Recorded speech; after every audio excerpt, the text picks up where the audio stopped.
Salut à tous! Aujourd'hui on se retrouve pour une toute première vidéo et aujourd'hui je vais vous proposer une recette de verrine, poivron, ricotta et jambon de Parme. Alors oui, c'est peut-être pas la saison, mais j'avais envie de faire plaisir à mes beaux-parents en leur amenant ces petites verrines. Alors du coup, la première étape, ça va être de préparer bien évidemment nos poivrons. Alors là, j'en ai compté un par personne, donc 4 vu qu'on allait être 4.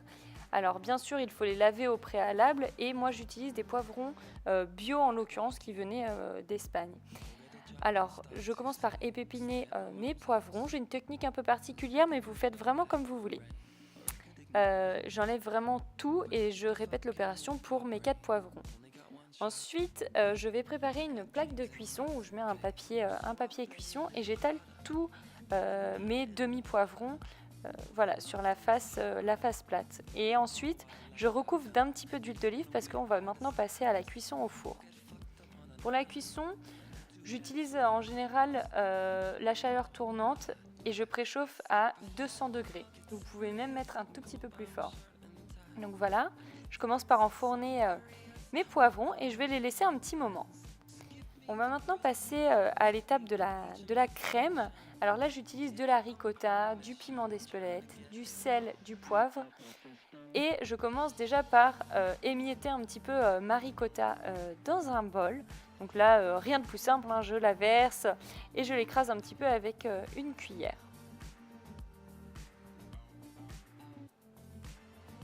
Voilà. Ensuite, on va essayer de mettre plusieurs épices pour relever un petit peu cette ricotta qui n'a pas forcément beaucoup de goût. Donc je vais ajouter du piment d'Espelette, du poivre et du sel. Et ensuite, j'ai mis un petit peu de thym. Donc là, en l'occurrence, il vient de chez Picard. Et je trouve ça vraiment très astucieux d'avoir ces petites épices au congélateur. Et ensuite, il suffit juste vraiment de mélanger. Et j'ajoute un filet d'huile d'olive et des petites graines de tournesol qui me restaient. Là, on voit nos beaux poivrons qui commencent un petit peu à griller, c'est très sympa. Et vraiment, quand la peau commence à être un petit peu noircie, c'est à ce moment-là qu'on les sort. Donc en général, il faut compter quand même une demi-heure. Ensuite, une fois que je les ai sortis, l'étape va être très facile. Je prends un tupperware et là, voilà, je vais essayer de les mettre un par un dans mon petit tupperware. Alors vous voyez, des fois ils sont tellement cuits que c'est un petit peu compliqué. Mais aucun souci, vous les mettez tous et pour vraiment qu'ils cuisent un petit peu façon vapeur à la fin et que la peau s'enlève facilement, je les mets dans un tupperware.